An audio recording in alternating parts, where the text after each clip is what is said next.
कटहल में कैद पेशकनिया। माँ माँ, क्या आप काम पर जा रही हो? हाँ बेटी, काम पर जा रही हूँ, कुछ बताओगे?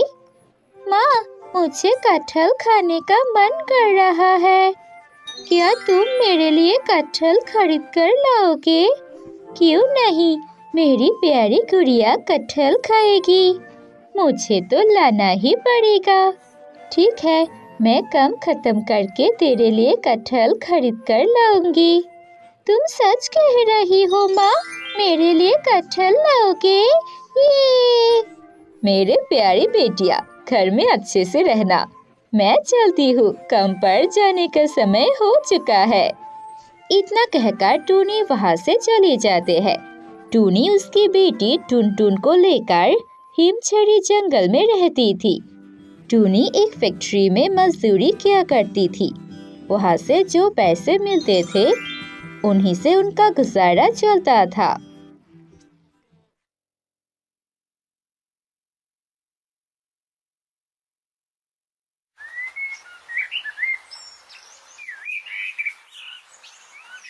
टूनी पूरे दिन काम करके घर लौटते समय उसकी बेटी के लिए एक बड़ा सा कटहल खरीद कर लाते हैं। कटहल को देखकर टुनटुन बहुत खुश होते हैं। मामा, तुम मेरे लिए कटहल लाई हो? कितने दिन बाद मैं कटहल खाऊंगी, मुझे बहुत खुशी लग रही है माँ, मुझे दो ना। मेरी प्यारी बेटी, थोड़ी सी इंतजार कर ले, मैं मुंह धोकर आती हूँ। इतना कहकर टूनी मुंह धोने के लिए निकलते हैं। दूसरी तरफ टुनटुन को और इंतजार नहीं हो रहा था। ओहो, माँ कब आएगी? मुझे कटहल खाना है। मैं थोड़ी सी कटहल लेकर खा लेती हूँ, फिर माँ आने के बाद ज्यादा खाऊंगी। टुनटुन लालच में आकर एक तरफ से थोड़ी सी कटहल लेकर खा लेती है, पर कटहल खाने के बाद टुनटुन के पूरे शरीर नीला पड़ जाता है। तभी टुनटुन बेहोश होकर जमीन पर गिर जाती है। तभी वहां पर टूनी आ जाती है। टुनटुन को ऐसी हालत में देखकर टूनी रो पड़ती है। टुनटुन बेटिया, तुझे क्या हुआ? तुम्हारा शरीर इतना नीला क्यों हो गया? बेटी, होश में आ। क्या तूने ये कटहल खा लिया था?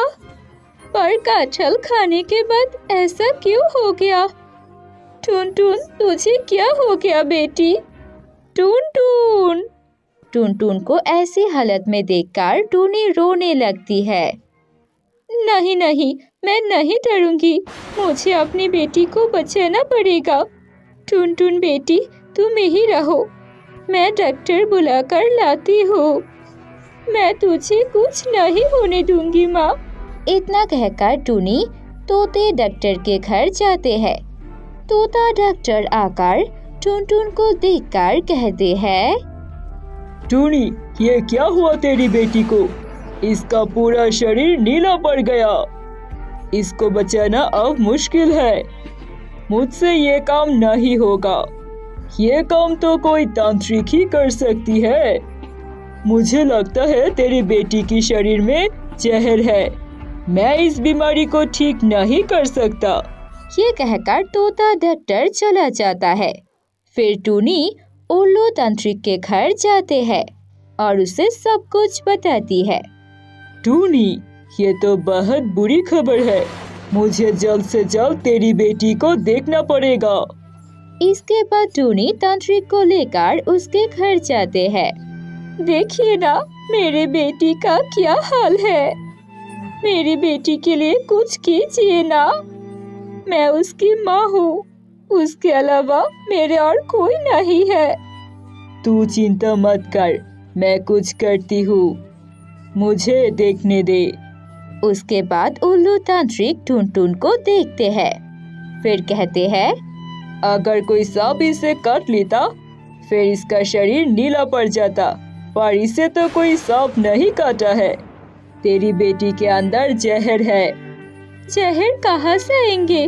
मेरी बेटी ने कोई जहरीला खाना नहीं खाया है, थोड़ा कटहल खाया था। मुझे लगता है इस कटहल में ही जहर है। लगता है इस कटहल के अंदर कोई विष कन्या है, इसीलिए पूरे कटहल जहरीला हो गया है। तेरी बेटी ने इस कटहल को खाया था, इसीलिए इसके शरीर के अंदर जहर भर गया है। अब ये कैसे बातें कर रही हो? कटहल के अंदर कोई विष कन्या है तो फिर मेरी बेटी कैसे ठीक होगा? एक रास्ता है, पहले विष कन्या को इस कटहल से मुक्त करना पड़ेगा।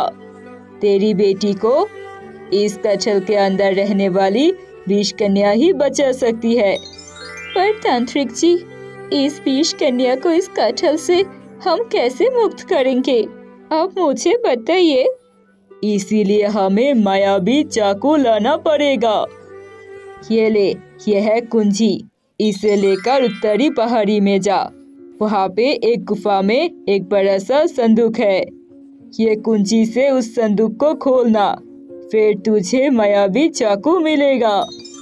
उस मायावी चाकू के मदद से अगर इस कटहल को 4 टुकड़े कर दे तो हमें विष कन्या को मुक्त करना आसान हो जाएगा। इतना कहकर तांत्रिक चला जाता है। टूनी उस कुंजी को लेकर उत्तरी पहाड़िया की ओर चलने लगती है। थोड़ी समय बाद वह वहां पर पहुंच जाती है। अरे, इस गुफा के अंदर बहुत अंधेरा है, मैं अंदर कैसे जाऊंगी? इतना कहते ही गुफा के अंदर रोशनी छा जाती है। फिर टूनी खुश होकर गुफा के अंदर आ जाती है और फिर संदूक को भी देख लेती है। फिर टूनी कुंजी से संदूक को खोलते हैं। फिर मायावी चाकू लेकर घर चली आती है। फिर टूनी चालाकी से कटहल को 4 टुकड़े में बांट देती है। तभी वहां से विष कन्या मुक्त हो जाती है और उड़ने लगती है। मुझे बचाने के लिए आपका बहुत बहुत धन्यवाद। एक तांत्रिक की वजह से मैं बहुत समय तक इस कटहल में कैद थी। तुम्हारी वजह से मैं आजाद हूँ। मुझे बताओ मैं तुम्हारे लिए क्या करूँ? मैं हूँ जादुई विष कन्या। मैं तुम्हारी हर इच्छा पूरी करूँगी। मुझे आपसे बस यही विनती है कि आप मेरी बेटी को ठीक कर दीजिए ना। इस कटहल को खाने के बाद मेरे बेटी ने बीमार पड़ गया। अब मेरी बेटी को ठीक कर दीजिए। खैर, तुम चिंता मत करो, मैं तुम्हारी बेटी की शरीर से तुरंत जहर निकाल देती हूँ। इतना कहकर विष कन्या टून टून के शरीर से पूरे जहर निकल लेती है। फिर टून टून पहले जैसी हो जाती है। माँ, मुझे क्या हुआ था? मुझे क्या नींद आ गई थी? मैं तो कटहल खा रही थी। मेरी कटहल कहाँ है? मुझे कटहल दो। टून टून, मेरी बेटी, तू ठीक है ना? तुझे कुछ नहीं हुआ था। विष कन्या, आपका बहुत बहुत धन्यवाद। मैं आपका शुक्रिया अदा करती हूँ। टूनी, तुमने भी मेरी जान बचाई थी। तुम्हारी बेटी कटहल पसंद करती है ना? ठीक है, मैं अभी उसे कटहल लाकर दे देती हूँ। फिर विष कन्या जादू करके टून टून के सामने बहुत सारा कटहल प्रकट करती है और एक सोने की गुड़िया भी दे देती है। ये लो, ये है सोने की गुड़िया। ये एक जादुई गुड़िया है। इस गुड़िया से तुम जो भी मांगोगे तुम्हें मिल जाएगी। तुम्हारे सारे दुख दूर हो जाएगी। इतना कहकर विष कन्या वहाँ से चली जाती है और इधर टून टून खुशी खुशी कटहल खाने लगती है। तब से टूनी अपनी बेटी और सोने की गुड़िया के साथ खुशी खुशी अपना जीवन बिताने लगते हैं। तो दोस्तों, कैसी लगी आपको हमारी ये कहानी? कमेंट करके जरूर बताइए।